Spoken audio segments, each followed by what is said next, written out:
The bells of Toulouse toll over a city on edge. Bread runs thin, whispers sharpen into anger along the Pont Neuf. In a house clinging to dignity, a daughter faces an impossible choice: marry a dying duke to save her family, or watch everything crumble. Candles flare, powdered wigs gather, and a single sealed paper is rumored to hold a secret strong enough to change a name, a future, a heart. At the altar, duty and desire collide, and one breath, one look, can tip the world. Before we begin, tell me in the comments where you're listening from, and tell me, what do you love most about period romances? The forbidden longing, the grand stakes, or the promise that love can rewrite fate? Toulouse, the south of France, autumn of the year 1788. The wind over Toulouse carried the scent of wood smoke and unrest. Along the Pont Neuf, the stone bridge that had witnessed centuries of pride and penance, a crowd gathered in the early morning fog. Their voices were hushed, not out of reverence, but from exhaustion. The baker's window, once fragrant with promise, now displayed nothing but a single twisted loaf. Mothers clutched children with sunken eyes. A man with cracked hands shouted something about hoarded grain, and a magistrate's guard raised his musket, not to fire, only to be seen. That was enough. The silence broke, like a glass dropped from height. In the narrow street behind the cathedral, sheltered from both the wind and the crowd's despair, the Armand household stood like a relic of a better past. Its stone facade had grown tired, its paint worn thin, but it clung to dignity as fiercely as Madame Armand clung to her rosary. Camille stood at the window of her father's study, eyes drawn toward the marketplace beyond. She did not watch the people. She listened. The murmurs of protest, the scrape of cartwheels, the clinking of coin for sacks of flour, these were the sounds that told the truth more than any decree. She rested her gloved fingers on the sill and closed her eyes, allowing herself the indulgence of a single breath unmeasured by duty. Behind her, the clock struck 11. Her father's voice followed the chime like a shadow. "You understand, Camille. It is either this or we surrender the house. The court will strip everything. Your mother's jewels, the linens, the servants, even your dowry, such as it is." Camille turned. She did not cry, not even when he placed the sealed letter before her. The wax bore the sigil of the Montreval family, a falcon over crossed keys, its edges slightly blurred, as though pressed by an uncertain hand. "Why me?" she asked, her voice even. "There are daughters with richer names, more generous dowries." "Because he is old," her father replied, "and proud. He wants a young bride who will not challenge his word. You have the virtue of being quiet and untouched." Camille felt the blood rise to her cheeks but did not speak. Her mother, seated nearby in her worn damask gown, offered no counsel, only a look. That look, silent, resigned, aching, cut deeper than her father's words. A marriage to the Duc de Montreval, a man nearly 3 times her age.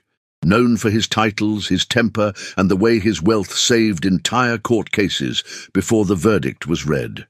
But now that same wealth, it seemed, was bargaining for youth, hers. "I will need to speak to him," Camille said. "There will be no courtship," her father snapped too quickly. "He has already approved the terms, a quiet ceremony, within the month." A sudden pounding at the kitchen door startled them all. A servant entered, breathless.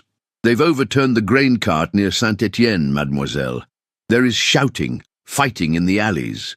Camille looked once more toward the window. In the far distance, guards on horseback pushed through the crowd. Grain sacks were being dragged, trampled, fought over like gold. And yet here she was, debating the price of her own name. That night, the house fell into the hush of reluctant agreement. Camille wandered the corridor of her childhood, her slippers silent over the worn rugs. She paused before a faded portrait of herself at 10, sketched by a travelling artist who had called her a girl of glass and storm. She had not understood the words then. She did now. A week passed, then 2. The marriage contract was drawn. Her father's debts, more severe than he'd admitted, were suspended. Camille said little. She sat for gown fittings like a porcelain doll. Bolts of cream silk were brought from Paris, though the local dressmaker warned of their cost. A powder blue cloak was chosen, trimmed in silver thread. A pearl necklace, the only piece of her mother's that remained, was polished for the occasion. Rumours began to swirl, quiet as silk skirts over polished floors. That the Duke had drafted more than one testament, that his health was failing faster than he'd allow, that a nephew, absent from Toulouse for years, had returned to Paris with ideas more dangerous than any debt. Camille did not ask about the nephew. She did not care about the will. Her concern lay only in what she could still protect: her mother, who aged 10 winters in one, the servants who pretended to polish what they could not afford to eat from, the Armand name, which still held enough weight to whisper respect in court. 3 days before the wedding, Camille visited the cathedral alone. She did not pray. She walked slowly between the pews, her fingers trailing the edge of the altar cloth, as though trying to remember something, perhaps innocence. Outside, carts of grain passed beneath armed guard, wheels squealing over cobblestones. A barefoot child ran beside them, reaching for a crust tossed aside. Camille watched him vanish into the grey mist of the square. She lowered her gaze and whispered the only vow she was not yet forbidden to make. "I will not weep." And she did not. Not then. Not when the dress arrived. Not when the final guest list was signed. Not even when the invitation was delivered to the estate of Montreval, addressed to a man she had never met, but who would soon hold her future in his dying hands. The day dawned beneath a sky of pale pewter, the kind of cold that whispered warnings into the bones. Fog coiled like smoke along the Garonne River, pressing against the cathedral walls and curling beneath carriage wheels. Bells tolled faintly through the mist, their sound neither joyous nor sombre, but suspended somewhere in between, like a heart that did not yet know whether it would break. Inside the Cathedral of Saint-Étienne, candles flickered in their golden sconces, casting trembling halos on the faces of saints carved in stone. The scent of incense, mixed with damp wool and powdered wigs. Nobles in silks and satins filled the front pews, their breath visible in the chill air. Behind them, merchants and magistrates hunched together, whispering behind gloved hands. At the very back, pressed against the massive doors that refused them entry, stood the people. Villagers, servants, workers in homespun coats, craning their necks for a glimpse of the ceremony that had already become the talk of Toulouse. A wedding, yes, but not one of joy, one of necessity, of arrangement, of names and debts and fragile dignity dressed up in velvet and pearls. Camille stood at the edge of the sacristy, flanked by 2 women who had powdered her hair and adjusted the fall of her cloak until nothing looked out of place, even if everything felt wrong. Her gown was cream satin, modestly cut and embroidered in silver thread. Around her shoulders lay the powder blue cloak chosen weeks before, trimmed in fur, and pinned at her breast with a brooch that once belonged to her grandmother. The veil was sheer, but her eyes, those wide, ocean-grey eyes, remained uncovered. It was a silent rebellion, one that said, "See me, do not mistake me for a pawn." When the doors opened and the organ began to play, the hush that fell was almost reverent. Camille stepped into the aisle with the measured grace of a woman walking toward fate. Not love, not celebration, but something colder, more enduring. The Duc de Montreval awaited her at the altar, his figure upright but barely. Beneath the powdered wig and crimson coat heavy with gold embroidery, his frame looked diminished. A man built on former grandeur. His cane stood close, a signal more than a support. His face was drawn, his lips thin, his eyes a watery blue that flickered with calculation. He did not smile. She stopped beside him, not too close. The priest began the rite, his voice echoing against marble and vaulted ceiling. Camille could feel every breath around her. Nervous, expectant, judgmental. The Duke's gloved hand reached for hers. It trembled, though his jaw was clenched tight, and then, mid-prayer, it happened. A flicker, a shudder, a gasp. The Duke's knees gave out beneath him.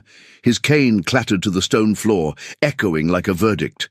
For a suspended moment, time bent around the sight of the aging noble, collapsing at the foot of the altar, his lips ashen, his breath shallow.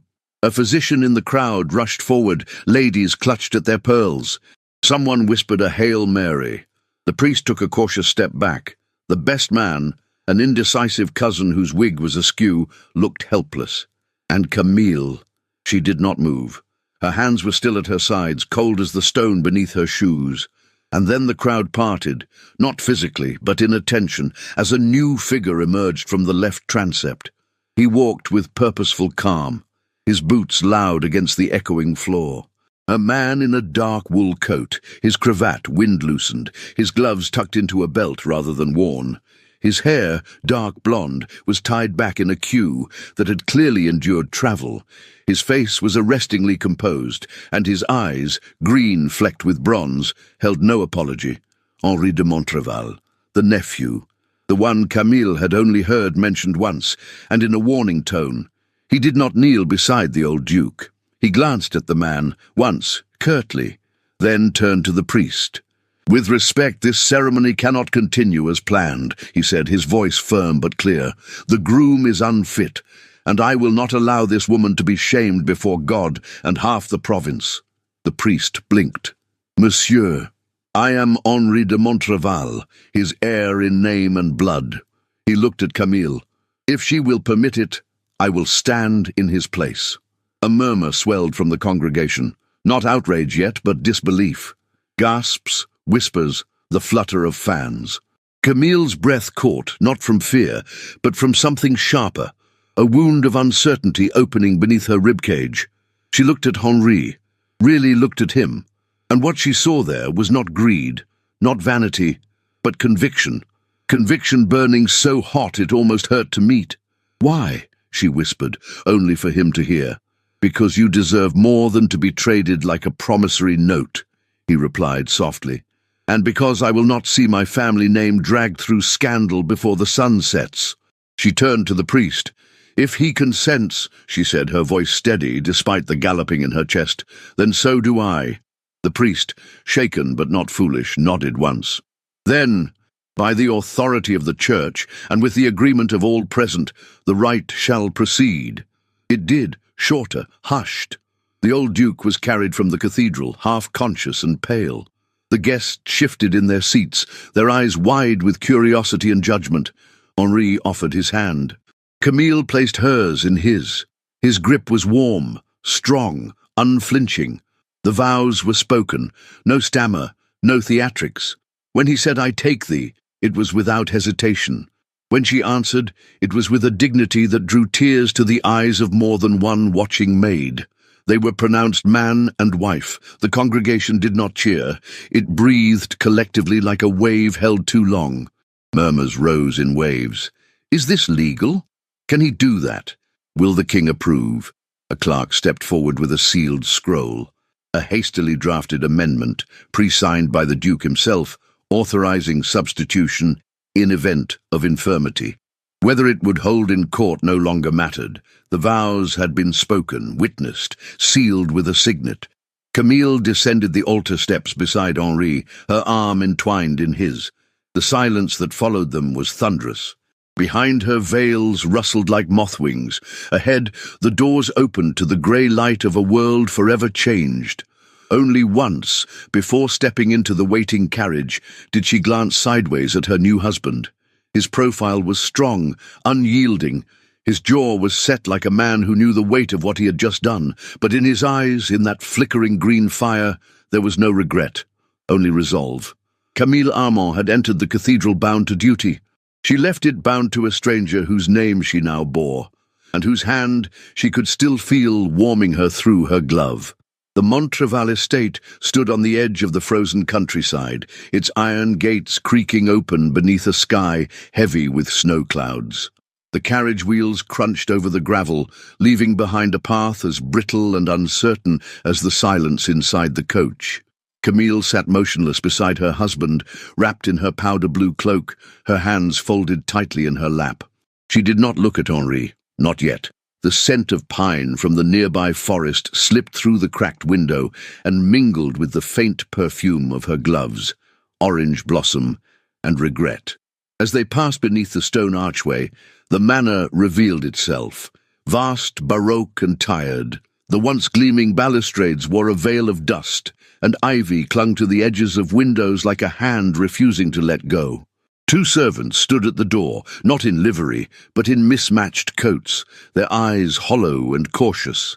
They bowed as the couple descended, but their posture spoke not of reverence, but of practiced fear.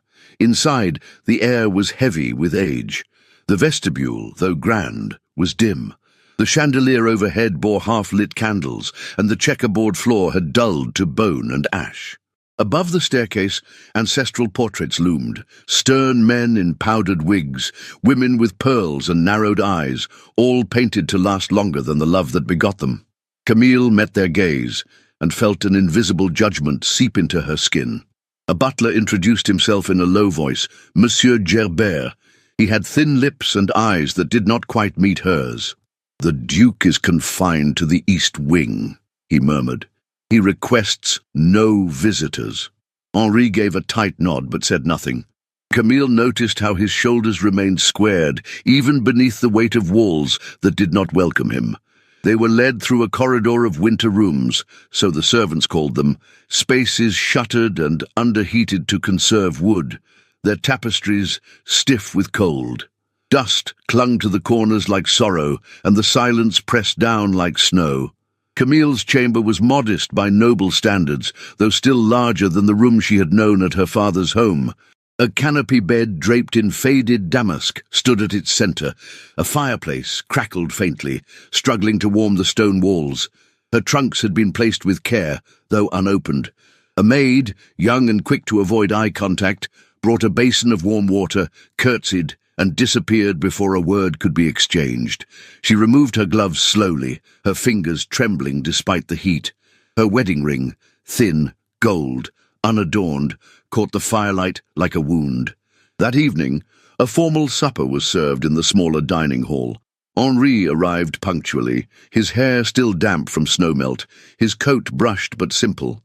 Camille wore a grey gown with ivory cuffs, modest yet dignified. They sat at opposite ends of a long table designed for 20, now set for 2. Between them stretched not just silver and porcelain, but questions unasked and fears unnamed. Henri spoke first, not with politeness, but with purpose. "You may remain here as long as you wish. I will not send you back to your father." Camille looked up, surprised by the bluntness. "And what of the marriage? Is it to be real or merely legal?" He held her gaze. "It is what you make of it," she frowned. "Then you've no intention to lead? Only to react?" Henri leaned back slightly. "You married my uncle, not me." "I was given no choice," she replied, her voice cool but trembling beneath the surface. "And now I must make peace with a life I never asked for."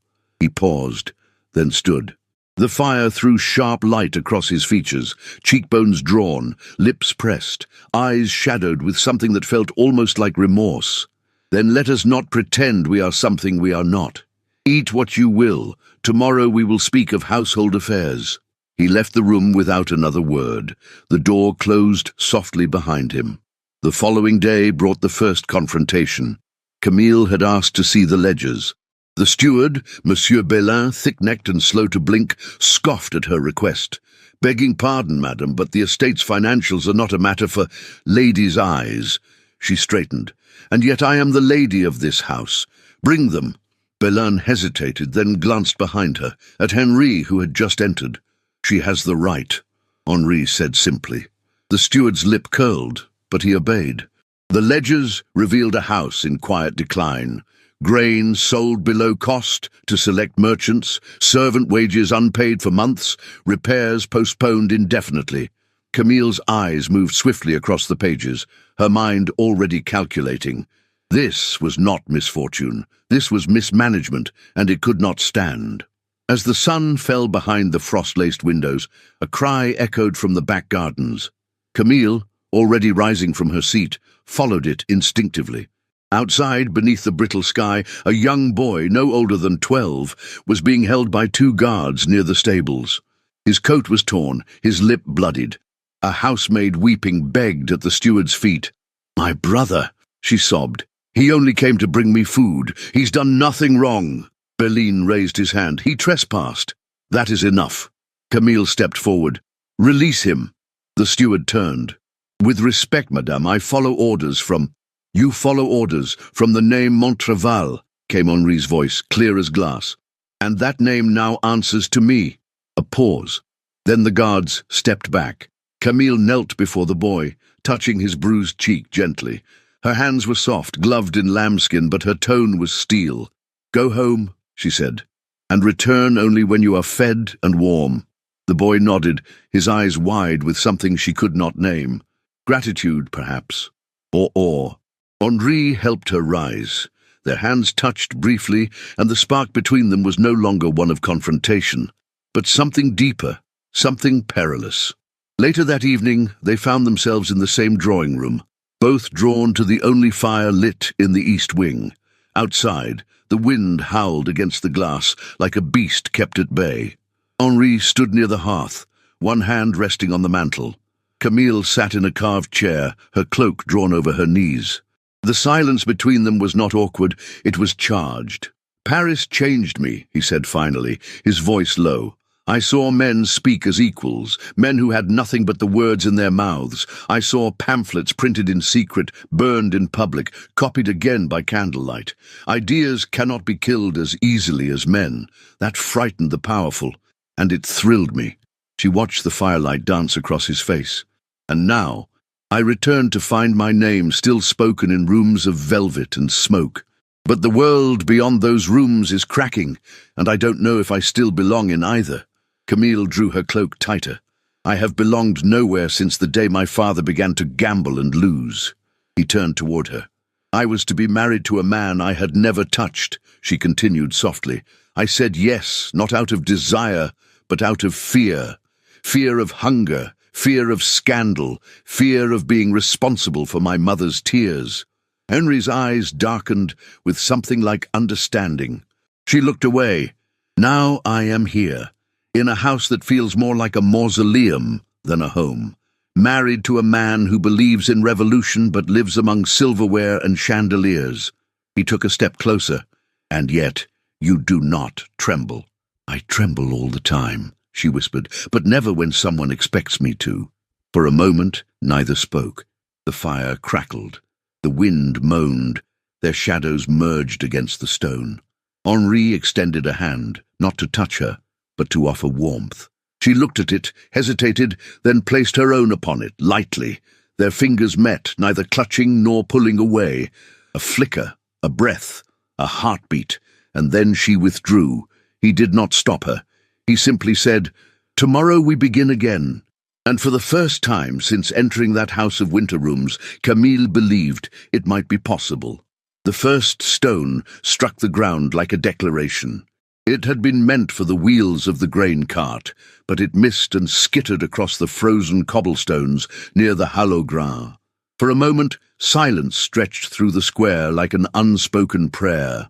Then came the second stone, larger, louder, sharper in its intent, and the crowd surged. Women shouted with cracked voices, children wept from hunger and cold, and men clenched fists, hardened by labor and empty bellies. The cart, stacked with sacks meant for noble tables, teetered beneath the weight of desperation. Guards in blue livery raised their muskets, their horses bucking as a scream tore through the market air. Camille stood at the window of the Montreval Manor's library, her hand gripping the edge of the curtain so tightly the lace tore. Below, in the distance beyond the frost-covered trees, smoke curled upward, grey and thin. A carriage overturned, a body dragged from the fray, a woman clutching a loaf of bread to her breast as if it were her child. She turned as the doors flung open behind her. Henri entered with the wind at his heels, his coat unbuttoned and damp from snow, eyes blazing with purpose. "They're starving," he said without preamble, "and the king sends soldiers instead of grain." Camille did not ask who they were. She already knew. He crossed the room in 3 strides, his boots tracking mud across the carpet, his gloves tossed aside without care. He retrieved a ring of keys from the drawer of a writing desk, ancient brass keys bound with leather. "The granaries," he said. "The outer vaults haven't been touched since All Saints' Day. I want them opened. Today." She hesitated. "That grain is under royal inventory. If you distribute it, it will save lives," he interrupted. "It may cost yours," she answered more softly. Their eyes met. A moment passed, charged with something not spoken aloud. Not yet. "I will not let our name become a symbol of hoarding," Henri said. "If they come for me, let them come, but not while children chew on stones to forget their hunger." Camille said nothing, but when he stepped toward the door, she followed. The estate's granaries stood on the western side of the property, near the old stables. The air inside was cold and dry, scented with straw, dust, and thyme. Wooden barrels lined the walls, and burlap sacks formed uneven towers of wheat and barley. Henri ordered the doors unbarred. Camille, without instruction, called for the steward. Monsieur Belin arrived, sour-faced and grumbling. "Madame, I must protest. This grain is under registry. There will be reports. Repercussions." Camille raised a gloved hand. "Then begin taking notes, monsieur. You'll want the details precise when the Crown asks how Montreval fed a city while others let it starve." He paled, but obeyed. By noon, the gates were opened to the villagers. Not all at once. Camille saw to that. She ordered queues. She assigned footmen to measure out sacks by weight.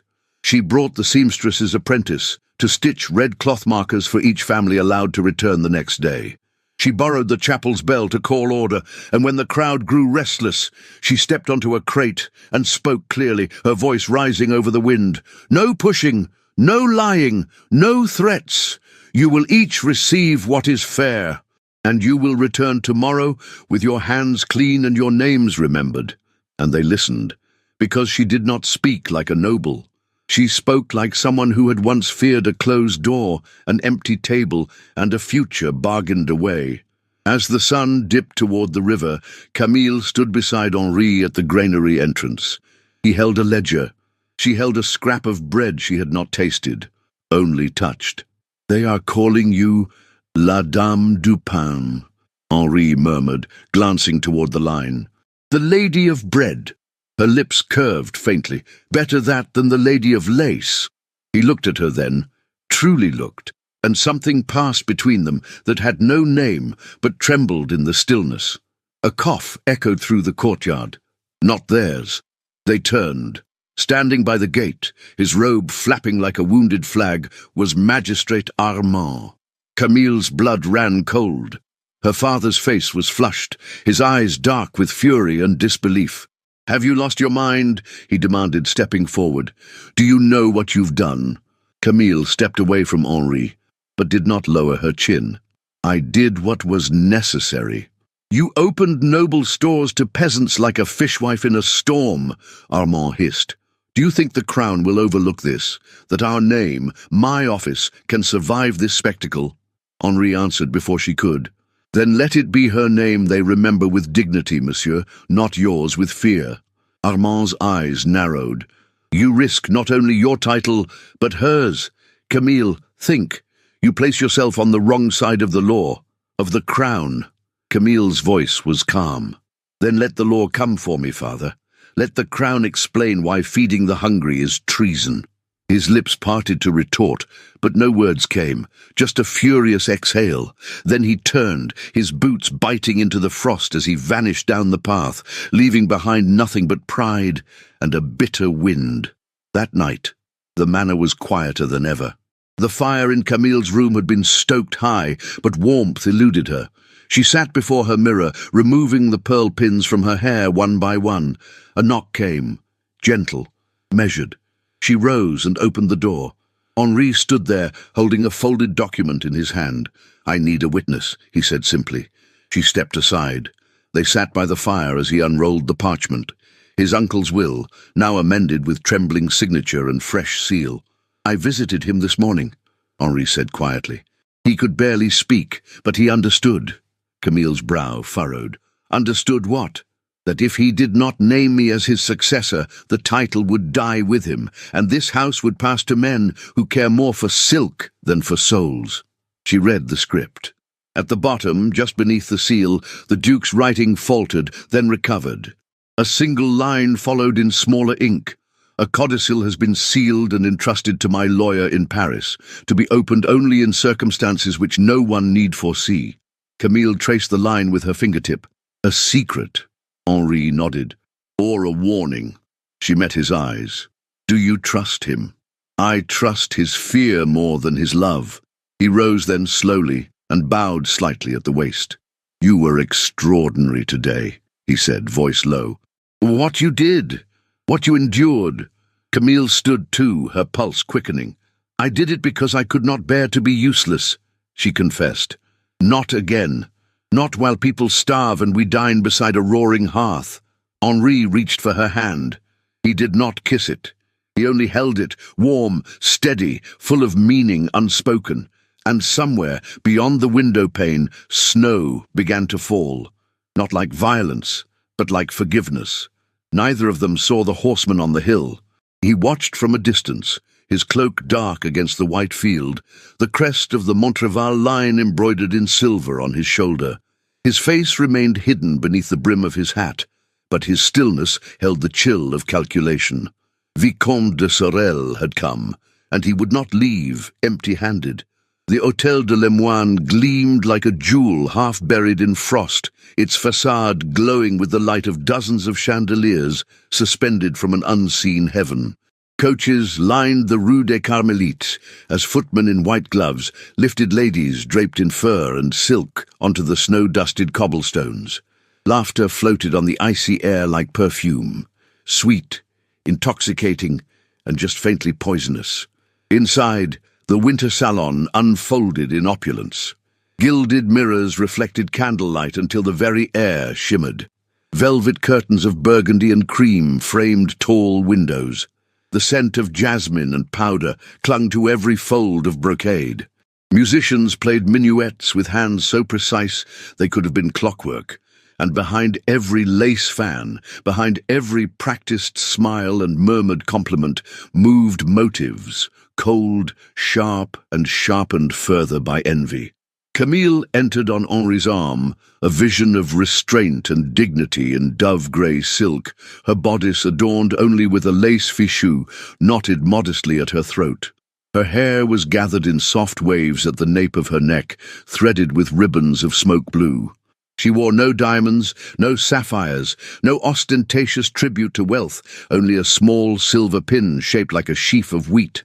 A subtle message, and one not lost on the assembled guests. Whispers followed her steps. She felt them the way one feels wind through a shutter left ajar.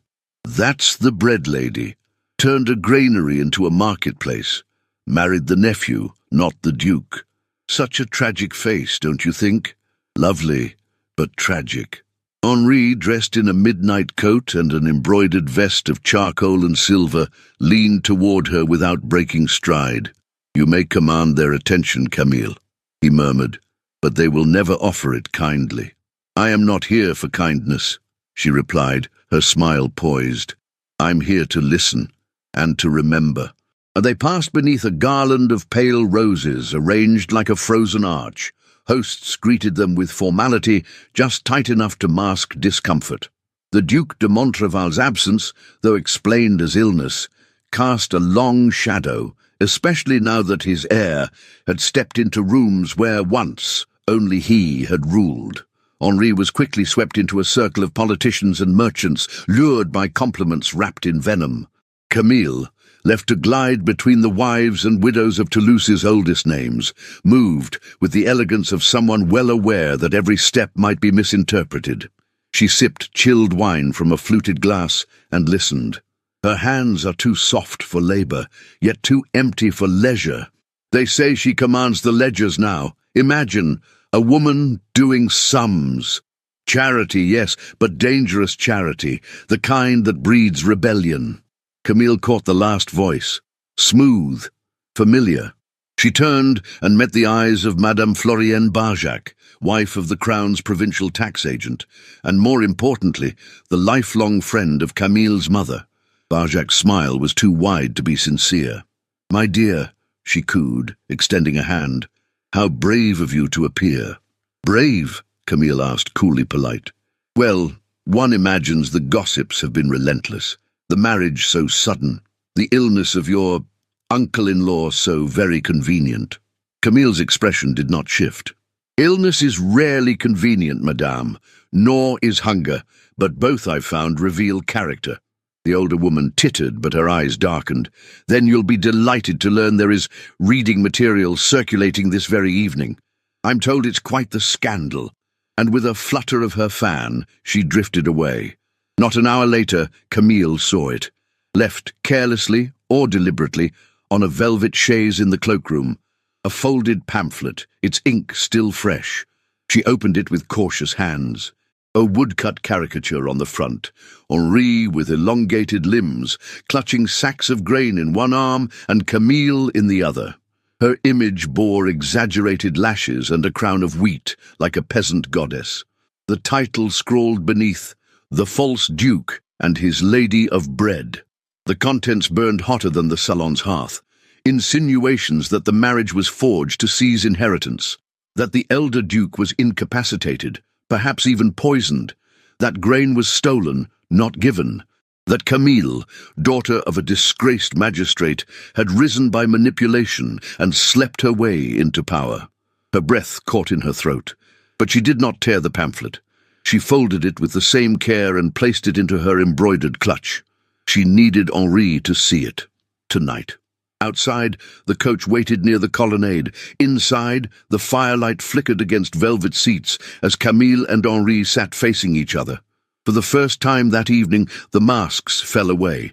He saw the tremor in her hands before she spoke. They've printed lies. She withdrew the pamphlet and placed it on his knee. Henri read it quickly, his mouth tightening with every line. When he finished, he said nothing, just stared at the shadow of his reflection in the glass window. I recognized the phrasing, Camille said quietly. The words, the rhythm. They match a paper I once read in my father's study, written by a man named Bresson, his colleague, a loyalist with no love for your name. Or mine. Henri looked at her slowly, as if seeing her anew. You remember the rhythm of political essays? I remember everything, she replied. Their gazes held. Then, with a breath more tender than any vow, he reached for her hand, not bare, but gloved. He brought it to his lips not to kiss, but to rest there, a gesture full of restraint and reverence. You do not deserve this, he said. Neither do you, she answered. The carriage rocked gently as wheels rolled over cobblestones, but the silence between them remained still, suspended like lace in the air. When they arrived at the manor, the doors were opened not by the butler, but by the steward. Bellin's face was taut, pale beneath his powdered wig. There's been a loss, my lord, he murmured. Some of the estate's ledgers. Gone. Misplaced, perhaps. Or stolen. Henri stepped down from the carriage, his hand tightening around Camille's. What ledgers? The grain ledgers, the ones from December. I swear they were in the northern cabinet, but now— Henri turned sharply. And who had access? The steward hesitated. I did, but also the clerks. And Madame, of course. Camille's spine straightened. Henri's voice was calm but deadly. Then find them, before someone else does. As the steward scurried into the shadows, Camille remained still. The night wind blew across the courtyard, sweeping her veil behind her like a whisper. Henri's voice broke the silence. They're circling us now, he said, not just with words, with teeth. Camille met his gaze, her eyes steady. Then let them circle, she answered. We'll give them no blood to feast on. And with that, they entered the house together, not as husband and wife by convenience, but as a united front. Two souls bound not by sentiment, but by fire, poised to walk straight into the storm that had begun to gather around them. The old duke died in silence, with no final proclamation, no whispered benediction, no absolution for the lives he had touched or tarnished. Only the sound of breath rasping through fading lungs, the occasional rattle of a cane striking the bed frame, and the soft crackle of fire in the hearth bore witness to his end. Camille had not been summoned. Henri was at his side when the Duke's fingers closed around the cane's silver handle and then released it for the last time. The room smelled of lavender water and old paper. The windows were drawn shut, the heavy drapes filtering sunlight into dusky gold. A single candle burned near the Duke's head, its flame long and thin, flickering against the shadows of the room like a soul unsure of its exit. When the final breath came, Henri did not cry. He folded his uncle's hands over his chest and closed his eyes with fingers steadied by something that was not affection, but finality. The steward entered moments later, pale and reverent, and lit the rest of the candles in the room. By midday, the bells of Saint-Étienne tolled over the fields, a slow, mournful rhythm that echoed across snow-covered rooftops and into the hearts of those who heard it. Camille stood by the upstairs window, one hand pressed lightly against the frosted glass. The sound did not strike her with grief. It struck with inevitability. A chord, long drawn, now released. The servants moved like shadows, lighting candles, drawing cloth over mirrors, speaking in hushed tones. The cook wept softly in the kitchen. Camille, dressed in black satin, her fichu traded for a high lace collar. Her gloves, which had been dove-grey the night before, were now jet. Henri did not wear mourning. He appeared at the threshold of her chamber without announcement. His expression was unreadable, but his coat remained dark as ever, and his voice, when it came, was low. "We should speak." She followed him into the study, where the fire had burned too low to warm the walls. A decanter stood untouched on the mantel.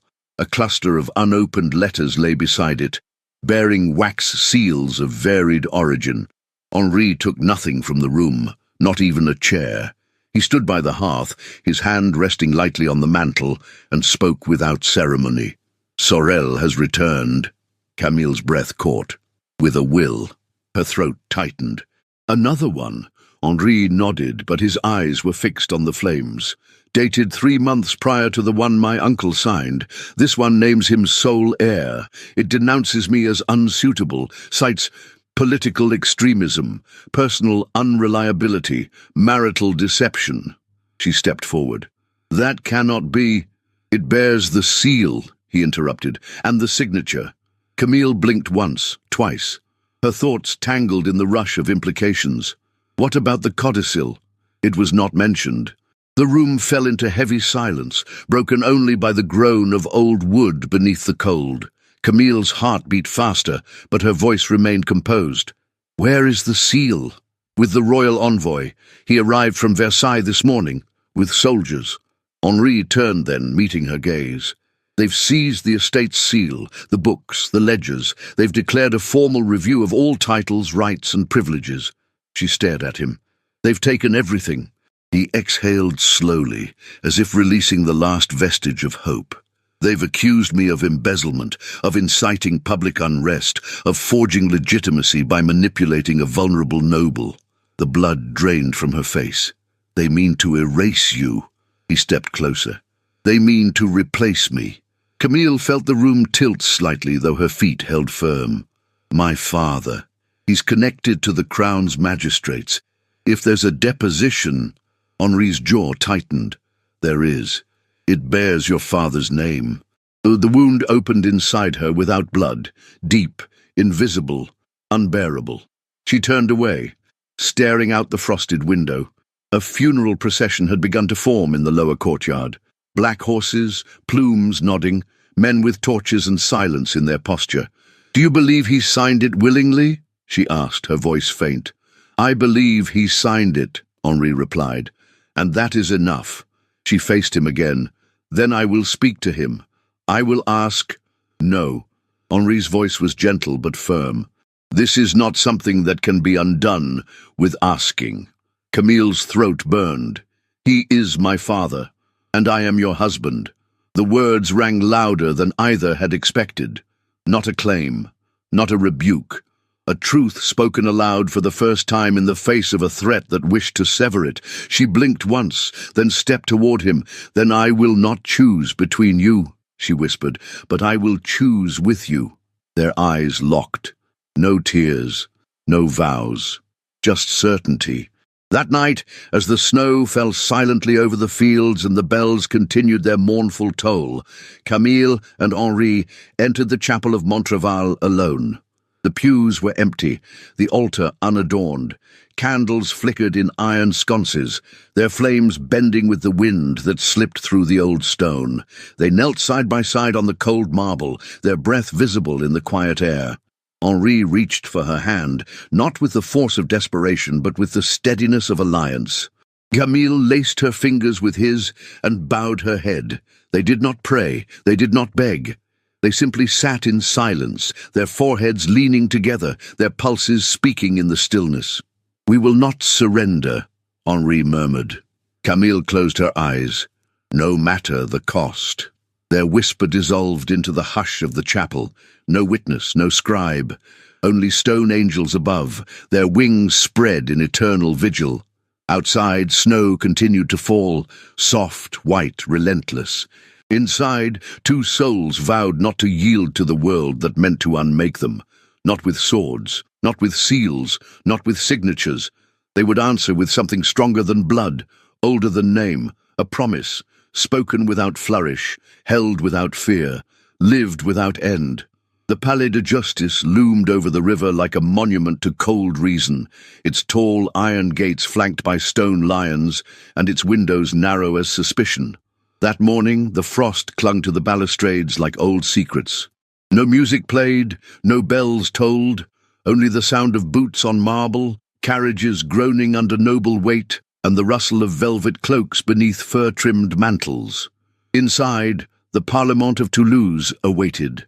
Camille sat stiffly at the edge of the courtroom gallery, her gloved hands folded tightly in her lap. Her gown was black silk again, but simpler than mourning, unembellished, stately, deliberately modest. A white fichu crossed her chest like armor. Her hair was arranged with precision, the blue-grey ribbon threaded into the chignon, barely visible beneath her modest bonnet. The chamber before her was a theatre of silence and posture. Judges in powdered wigs whispered behind parchment. Scribes sharpened quills beside heavy ledgers. The great fireplace crackled but did not warm. Above them all, the golden crest of the crown hung like a threat. Henri stood between two guards, unbound but not free. He wore his darkest coat, the collar high, his face unreadable. He had shaved that morning, though no one had asked it of him. His hands rested behind his back, his spine straight, not defiant, but unbowed. Opposite him, with his signature smirk and polished boots, stood Vicomte de Sorel. Camille had not seen the man up close before. Now, as he turned slightly to bow toward the magistrates, she studied him. He was younger than the old Duke had been by 2 decades, perhaps in his early 40s, with a lean frame, cold grey eyes, and a mouth that never quite relaxed. His wig was perfectly powdered, his waistcoat embroidered with silver leaves, and his every movement bespoke entitlement disguised as charm. Sorel spoke first. He presented the rival will with dramatic care, like a priest unveiling relics. He placed it on the table before the court, his voice rich with practiced civility. "This document," he declared, "was written by the late Duke de Montreval, while still of sound mind and body. It bears his personal seal, his signature, and his intentions. It names me, his blood relation, educated, stable, loyal to the crown, as the sole heir to the Montreval estate." He paused for effect. Unlike the defendant, who is known for consorting with radicals, undermining royal edicts, and entering into a marriage that one might describe as timely. Camille's eyes narrowed. Henri did not speak. His silence was not surrender. It was refusal. Refusal to dignify the insult. Refusal to defend a life so plainly lived in truth. The clerk handling the document lifted the wax seal to the light. A murmur rippled through the chamber. "The imprint is unusually crisp," he remarked quietly, "for a will allegedly sealed over 3 months ago. Most wax impressions dull with time.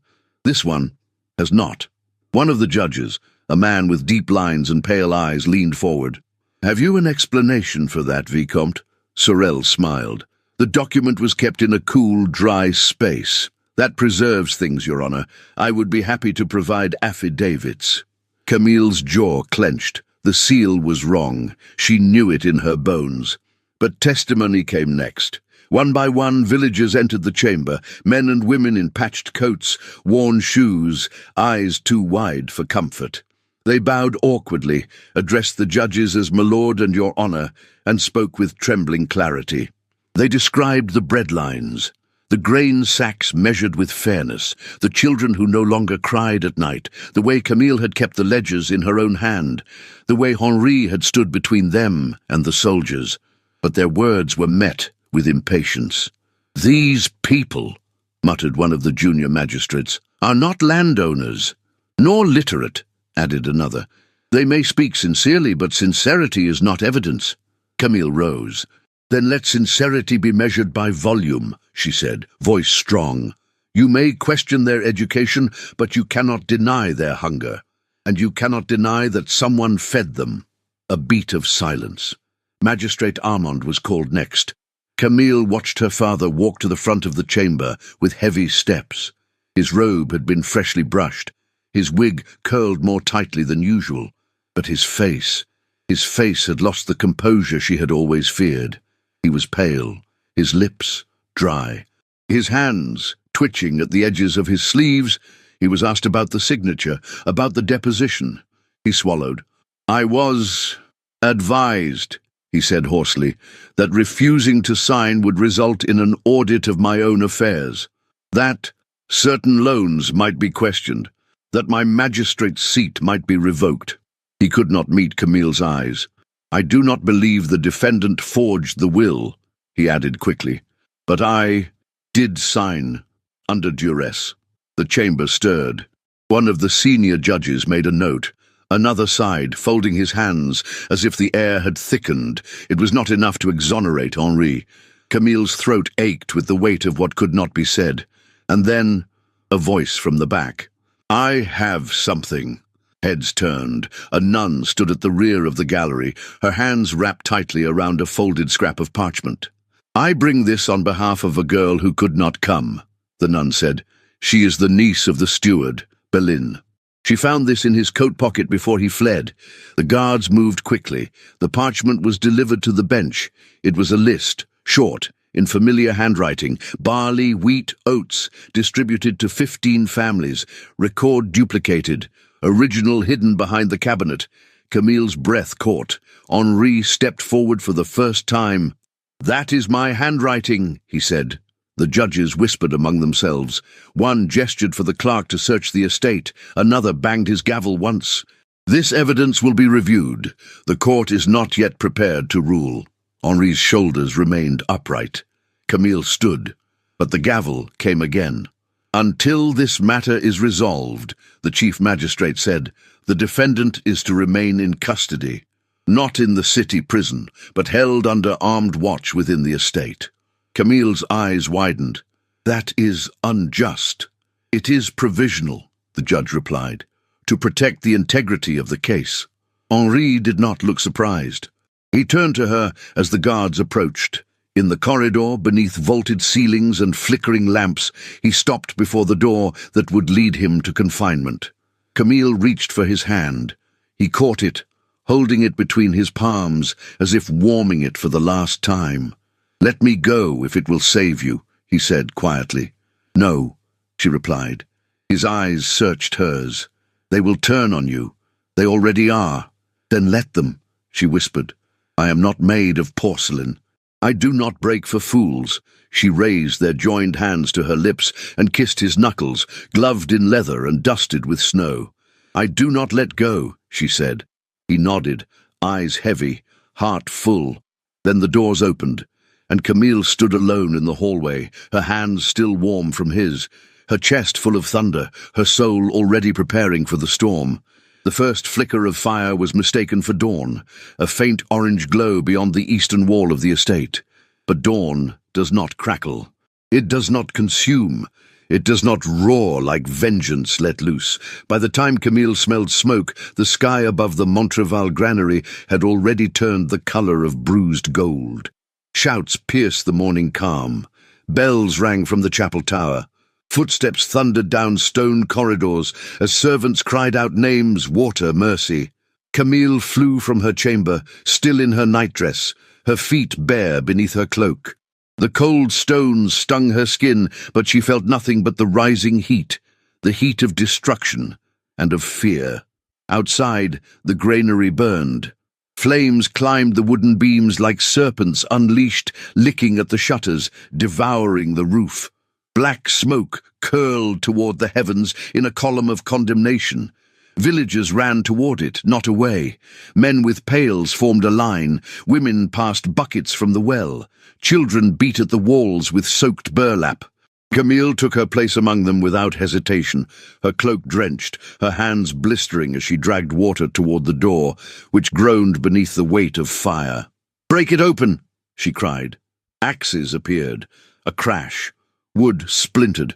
Smoke exploded outward, forcing the crowd back, but Camille stepped forward. She covered her nose with a sleeve and ran into the inferno.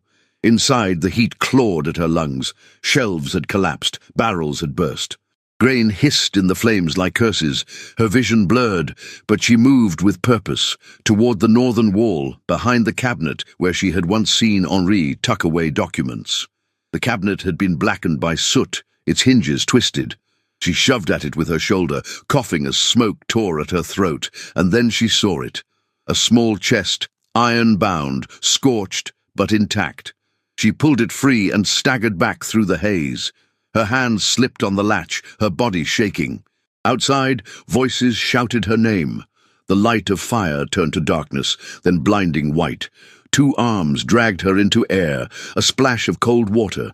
Gasping, the chest clattered onto the ground beside her.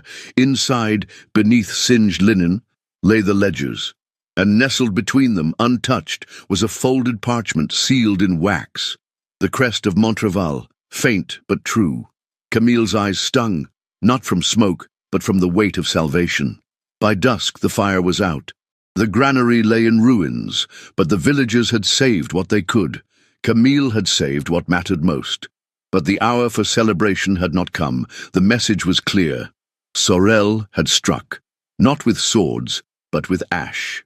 That night, Henri was moved from the estate under royal guard. They came with lanterns and orders, their cloaks marked with the king's insignia. No one protested. Camille stood in the shadows, her arms crossed, her heart pounding as she watched them take him toward the magistrate's holding house.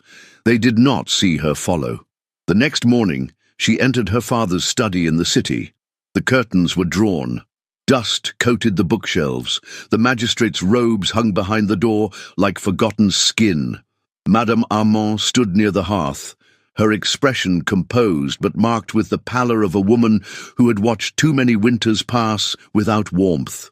"He didn't know it would go this far," she said quietly. "He thought it would frighten Henri into disappearing. He didn't expect you to stay." Camille stepped forward. "Do you have the seal?" Madame Armand opened her hand. A gold ring rested in her palm, its crest familiar. The Montreval signet, the one that matched Henri's codicil, and not the forged will Sorel had presented. "Your father kept it hidden," her mother said. "He thought if he destroyed it, the truth might burn with it. But he couldn't." Camille's eyes welled with tears she refused to let fall. She took the ring and held it tightly. "Does he know?" "No," her mother replied. "And you must not tell him. Not yet. He is not the man you remember, Camille. But neither is he the monster you fear." Camille nodded once. That night she became a ghost in her own city. She wrapped herself in her father's old formal robe, too large for her frame, but enough to mask her face. She walked the corridors of justice with measured steps, her forged order tucked into her sleeve. Her signature was a replica of the chief magistrate's, imperfect but convincing. At the holding house, two guards greeted her with suspicion. "You're late," one muttered. Camille said nothing. She handed over the paper. The seal had been copied carefully, the ink still wet. The guards scanned it by torchlight, shrugged, and opened the gate. "Be quick," one warned. Henri was in the lower cell, lit by a single candle. He looked up as the door creaked, his eyes narrowing in disbelief. "Camille!" "Don't speak," she said, breathless. "Put this on." She handed him a long coat, A scarf, gloves, everything chosen to cover his face. He obeyed without argument. Minutes later they walked out into the night like strangers passing in silence. They did not run, they simply disappeared. The Abbey Mill was a half-day's ride from the city. Tucked behind hills and trees, it had once belonged to the Montreval family, gifted to the nuns in exchange for prayers and silence. Now it was empty, the wheel frozen in place, the hearth long cold. Camille lit a fire with trembling hands. Henri collapsed onto the straw pallet in the corner, his body heavy with exhaustion. She sat beside him, her skirts dusted with ash and dried mud, her hair unpinned, falling loose around her face. He reached for her hand, not as a man who needed saving, but as one who had finally been seen.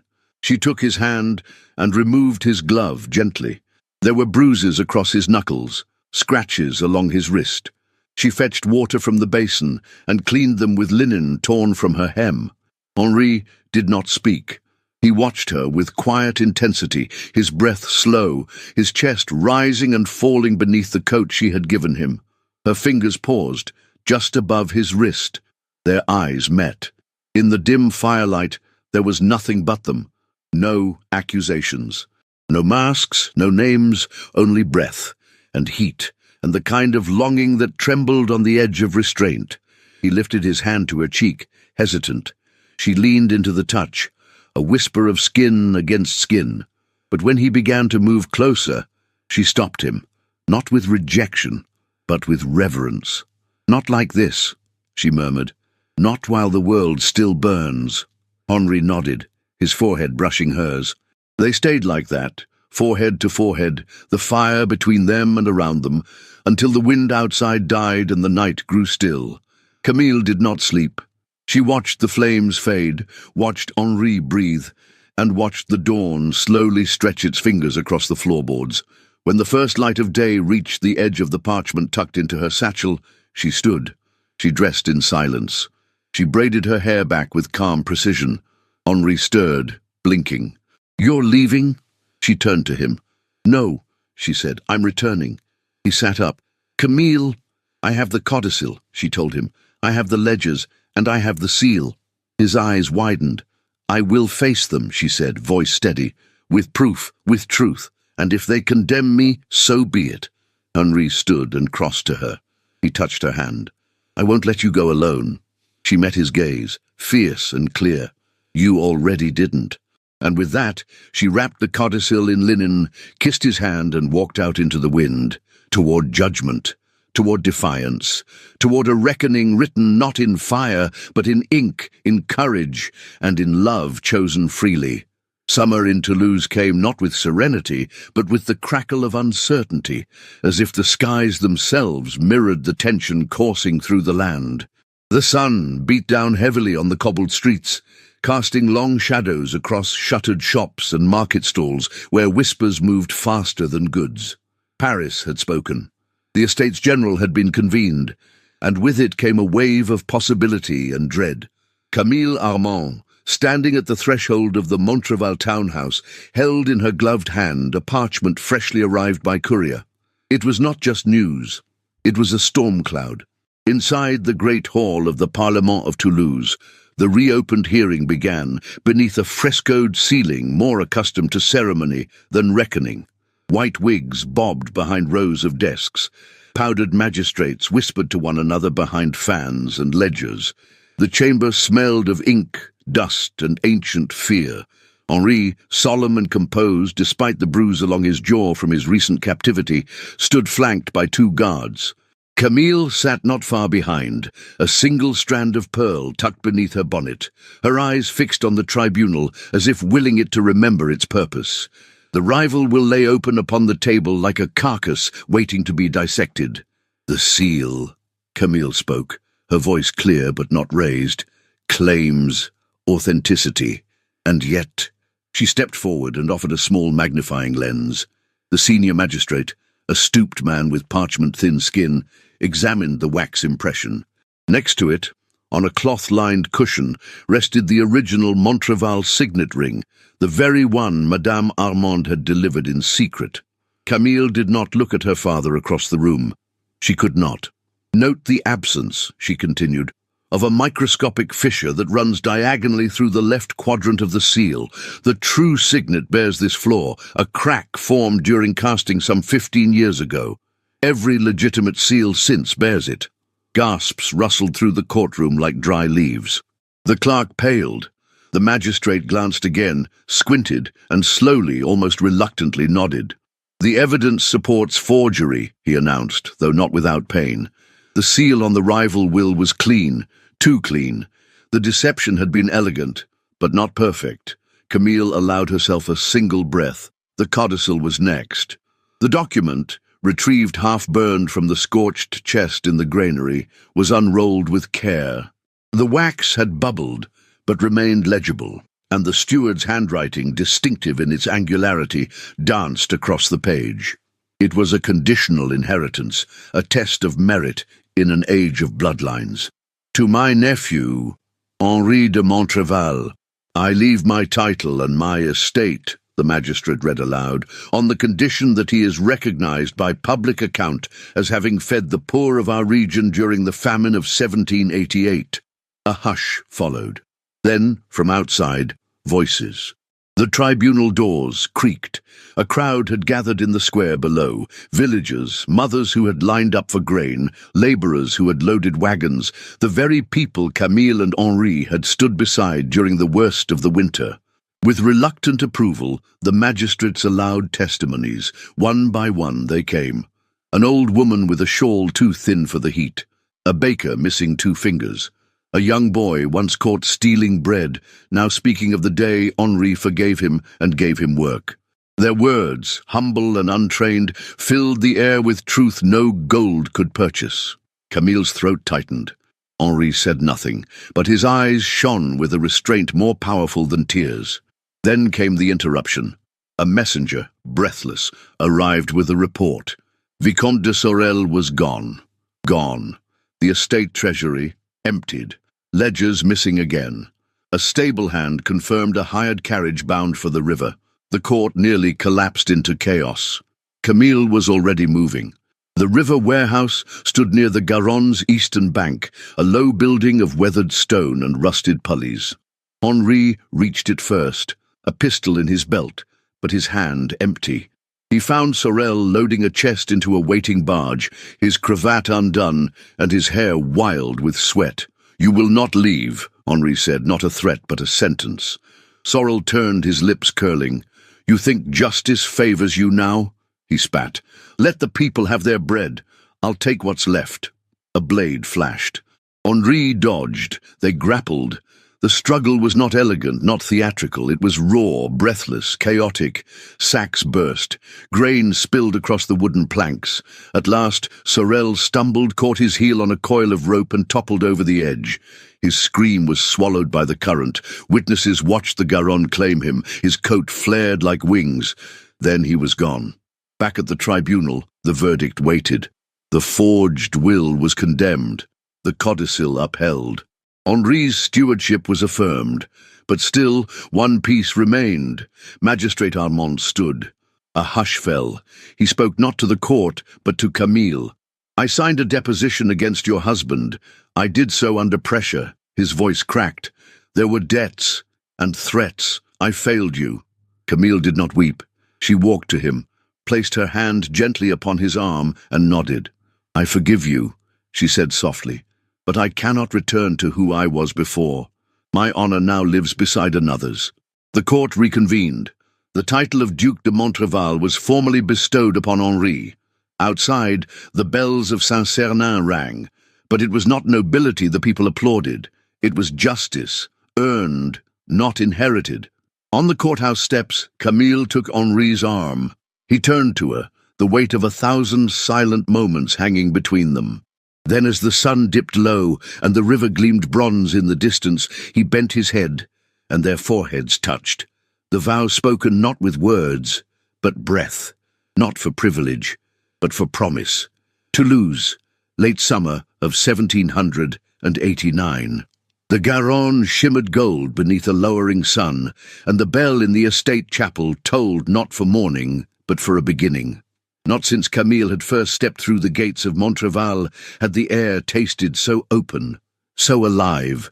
The sky no longer pressed downward. It expanded, breathing with the same quiet hope that now pulsed through every corridor of the once dust-choked house. The revolution stirred the wind, even here, far from Versailles.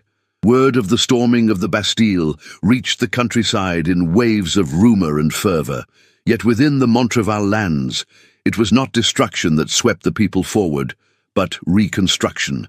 The estate gates were unlatched. Servants were summoned not to serve, but to sign. Henri, his voice steady though his hands trembled, presented them with contracts, wages, protections, acknowledgement of their labour. "This is not charity," he said to them in the granary courtyard, where sacks of grain lined the walls like promises. "This is justice delayed, and now delivered." Camille stood beside him, her fingers brushing parchment, her gaze meeting the eyes of men and women who had once bowed in silence. Now they nodded in agreement, in gratitude, in recognition. By the end of that week, the great hall was filled not with nobles, but with benches and chalk slates. A school, as simple as a shepherd's table, had taken root among the marbled floors. Children entered shyly, barefoot, but not voiceless. Camille taught them the alphabet beside the tapestries that once whispered titles and lineage. Now they held syllables of freedom. In the chapel, where their first marriage had been forged under duress and astonishment, another ceremony unfolded. This time, the benches were filled not with silks and powdered wigs, but with wool coats, straw hats, and calloused hands. Madame Armand wept openly in the front pew, her gloved hands shaking as she clutched a handkerchief embroidered with the old family crest, now threadbare, yet still dignified. Camille wore a gown of cream muslin, no embroidery, no train. The lace fichu at her neck was hand-stitched by a servant girl she had taught to read. Her hair was not powdered, but brushed smooth and pinned with violets. Henri wore a dark coat of plain cut, no cravat, no sword, only his wedding band glinting beneath the light of the high stained-glass window. There were no negotiations this time, no documents exchanged, only vows spoken as one might speak to a friend before a long journey. "I do not marry you to save a name," Camille whispered. "And I do not marry you to prove myself to the world," Henri returned. "Then why?" she asked. "Because with you, I have found the only peace that does not ask for silence." The kiss was tender, brief, and all the more sacred for its restraint. A murmur rose among the villagers, soft and reverent. A violin played a melody known only to the region, a tune sung at harvest, now reborn as a hymn of unity. Later that evening, as the sky turned amber and shadows lengthened over the fields, Madame Armand approached them in the drawing-room. Her hair had thinned, her step was slower, but her eyes carried the same steel that had once shielded Camille from ruin. "I have sold what remained," she said without preamble, placing a pouch of coins wrapped in linen onto the mantel. "The pearls, the garnets, even your grandmother's silver combs. There is enough to open an infirmary. These people deserve care. You both do." Camille moved to object, but Henri took her hand. "It is not loss," he said. "It is rebirth."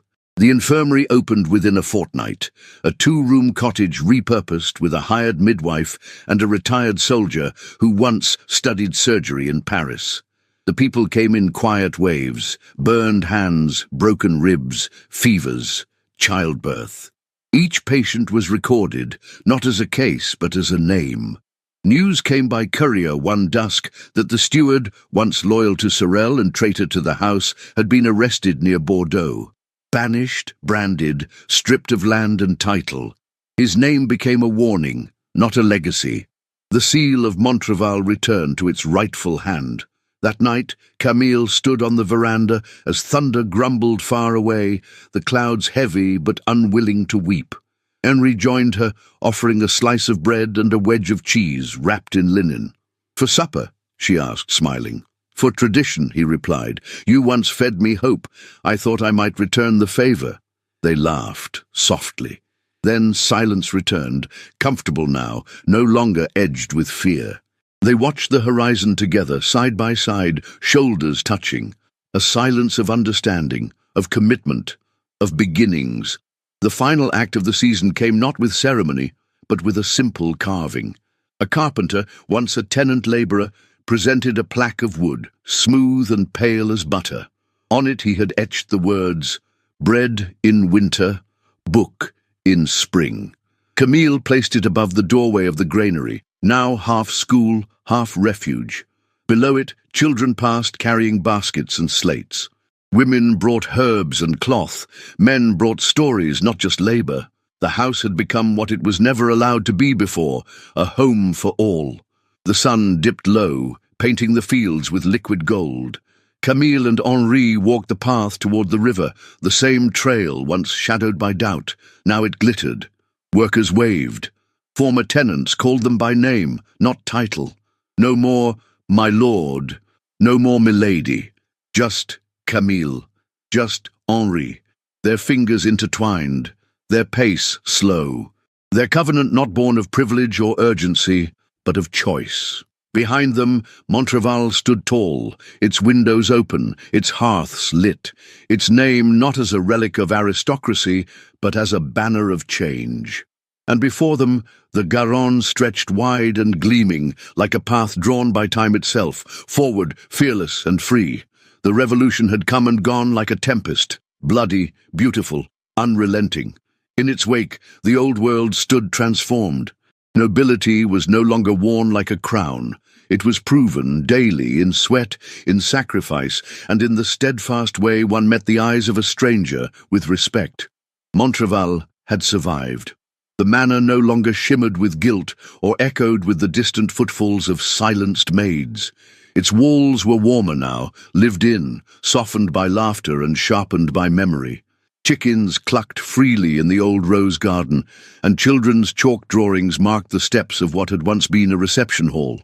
The estate had become what Camille once imagined, only in silence, a place of purpose. She stood beneath the linden tree, the one Henri had once called a sentinel of time.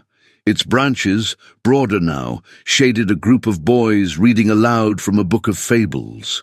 One of them had his father's grey-blue eyes and his mother's fierce brow. His name was Etienne, and he was 6. His sister, little Léonie, toddled barefoot in the grass nearby, stubbornly chasing a butterfly. Camille's gown no longer bore the stiffness of ceremony, just muslin and linen, sun-worn and sweetly scented by lavender from the fields. Lines had begun to form around her eyes, not from sorrow, but from smiling. Still, she carried a shadow within her, the echo of a vow made in fire and defended through storms. Time had not dulled the weight of those years, it had simply folded them into the fabric of her being. Henri appeared with 2 baskets of bread under his arms, his sleeves rolled and collar undone, as was his habit. He looked older, leaner, more weathered, but to Camille he had never been more beautiful. He greeted the children by name, passed out slices of fresh brioche, and kissed Léonie's curls with the unthinking tenderness of a man who had learned how fragile happiness could be. They still walked the fields at dusk. They still paused to feel the wind shift, to listen for silence, and to speak without words. But not all ghosts were gone. The steward had been seen in Marseille years ago, one step ahead of justice. His name still haunted court ledgers and private diaries, a reminder of how betrayal always finds new disguises. Magistrate Armand had died during the Terror. Though his name was spared from blacklists, Camille had grieved him quietly, lighting a single candle in the abbey he once feared. She never forgot that he had, in the end, returned the signet ring with trembling hands and lowered eyes. Madame Armand lived with them now, in a modest wing of the estate. She walked slower, spoke less, but her presence was like well-worn lace, fragile, enduring, quietly comforting. She spent her mornings teaching the village girls to read psalms and poetry, though her eyes often wandered to the hills with a look that belonged to another century. And what of Sorel? His name had become a whispered warning in political circles. A pamphlet once claimed he'd survived and joined émigrés in Austria, but it was never confirmed. Henri refused to speak of him, and Camille never asked again. Some wounds, even when cauterized, leave behind a silence deeper than speech. The plaque still stood at the heart of the estate, worn now, but polished every week by the village children. Bread in winter, book in spring. It had become more than a phrase. It was a vow carried forward in each harvest shared, each lesson taught, each injustice quietly overturned. What began as defiance had bloomed into legacy. One afternoon, Camille found Henri sketching in his old journal beneath the linden tree. She sat beside him, watching as he traced a tiny symbol beneath a drawing of their house, a heart wrapped in vines, and beside it, the initials C and H. "You never showed me that one," she whispered. "I wanted to finish it first," he replied. "And have you?" He looked at her, truly looked, and there it was again, that same unspoken fire that had once burned behind uncertain vows and hidden letters, now steadier, now enduring. "I think so," he said, "though with you, I never stop beginning." She leaned into his shoulder. The scent of ink and bread and sun-warmed wool wrapped around her. In the distance, bells rang from the schoolhouse tower, a rhythm they had fought to protect. And in the hush between chimes, their fingers found each other's, twining with the ease of old roots growing deeper, not older. Their love had not faded. It had grown quietly, through famine and revolution, through shame and triumph. It had learned to bend, to mend, to wait, to speak gently. And in that moment, beneath the tree, with the fields alive in gold and the Garonne glinting beyond the hills, they understood what they had built was no longer just theirs. It was a covenant renewed with every dawn. A story not just survived, but lived. Some stories are not merely told, they are felt. Camille and Henri's journey reminds us that even in the darkest hours, honor can rise above betrayal, love can be chosen again and again, and dignity is not given by title, but earned through sacrifice, truth, and compassion. In a world trembling with change, they taught us that a vow made from the heart, no matter how uncertain the beginning, can transform not only two lives, but an entire legacy. So, if you're watching this and your heart ached, hoped, and healed with them, tell us in the comments, what did this story awaken in you? And if you made it all the way to the end, write the word redeemed in the comments. That way, we'll know you stood with Camille until the very last sunset. If this story touched you, and you'd like to support the small team behind these historical romances, you can now leave a super thanks in any amount that feels right to you. Every gesture, big or small, helps us keep bringing you more tales filled with passion, strength, and timeless emotion. And if a donation isn't possible right now, that's perfectly okay. Sharing this story with someone who loves a good romance is also a beautiful way to support us. Want more stories like this one? I've left a few unforgettable titles right here in the cards. Don't miss them. Thank you for walking this journey with us. May your heart always remember, love that is freely chosen is the love that endures.